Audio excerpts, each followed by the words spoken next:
నమస్తే, నేను Vamsi. Welcome to I news. పశ్చిమాసియాలో అనుయుద్ధ మేఘాలు మళ్లీ కమ్ముకుంటున్నాయా?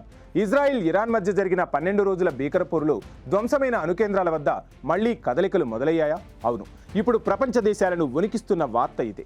అమెరికా దాడుల్లో దెబ్బతిన్న ఇరాన్ అణుపరీక్షా కేంద్రాల వద్ద మళ్లీ నిర్మాణాలు జరుగుతున్నట్లు శాటిలైట్ చిత్రాలు పక్కా ఆధారాలను బయటపెట్టాయి.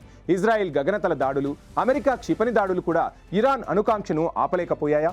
అత్యాధునిక నిఘా కెమెరాలకు చిక్కిన రహస్య దృశ్యాలు ఏం చెబుతున్నాయి? ఇరాన్ మళ్లీ అణుబాంబు దిశగా అడుగులు వేస్తుందా? అగ్రరాజ్య హెచ్చరికలను కూడా లెక్క చేయకుండా ఇరాన్ సాగిస్తున్న ఈ ప్రయాణం వెనుక ఉన్న అసలు మిస్టరీ ఏంటో ఇప్పుడు మనం ఈ స్టోరీలో చూద్దాం.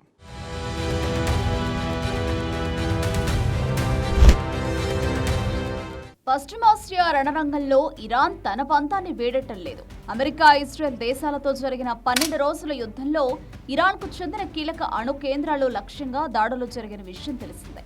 అయితే ఆ దాడులు గాయాలు మారకముందే ఇరాన్ తన అణు స్థావరాల వద్ద పునర్నిర్మాణ పనులను అత్యంత వేగంగా మొదలుపెట్టింది. తాజాగా విడుదలైన శాటిలైట్ చిత్రాల ప్రకారం గతంలో దెబ్బతిన్న భవనాలు, భూగర్భ సొరంగాల వద్ద భారీ యంత్రాలు కదులుతున్నట్లు స్పష్టమవుతోంది. ముఖ్యంగా ఇరాన్ రాజధాని టెహ్రాన్కు సమీపంలోని పర్చిన్, ఇతర అణు పరీక్షా కేంద్రాల వద్ద కొత్త కట్టడాలు వెలుస్తున్నట్లు నిఘా వర్గాలు గుర్తించాయి.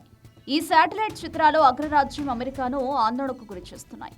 యుద్ధం వల్ల ఇరాన్ అణు సామర్థ్యం దెబ్బతిందని భావించినప్పటికీ ఇరాన్ మాత్రం ఆ నష్టాన్ని పూడ్చుకుంటూ మళ్లీ యురేనియం శుద్ధి చేసే దిశగా అడుగులు వేస్తోంది.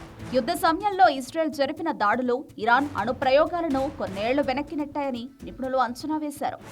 కానీ క్షేత్రస్థాయిలో పరిస్థితులు దానికి భిన్నంగా ఉన్నాయి. ఇరాన్ తన అణు పరిజ్ఞానాన్ని భూగర్భంలో అత్యంత లోతైన ప్రాంతాలకు తరలించి ఉండవచ్చని, అందుకే పైపైన జరిగిన దాడులు పెద్దగా ప్రభావం చూపలేదని శాస్త్రవేత్తలు అనుమానిస్తున్నారు. ఈ పరిణామాలు చూస్తుంటే అమెరికాలో ట్రంప్ ప్రభుత్వం వచ్చిన తర్వాత ఇరాన్పై మరింత కఠినమైన ఆంక్షలు విధించే అవకాశం కనిపిస్తోంది.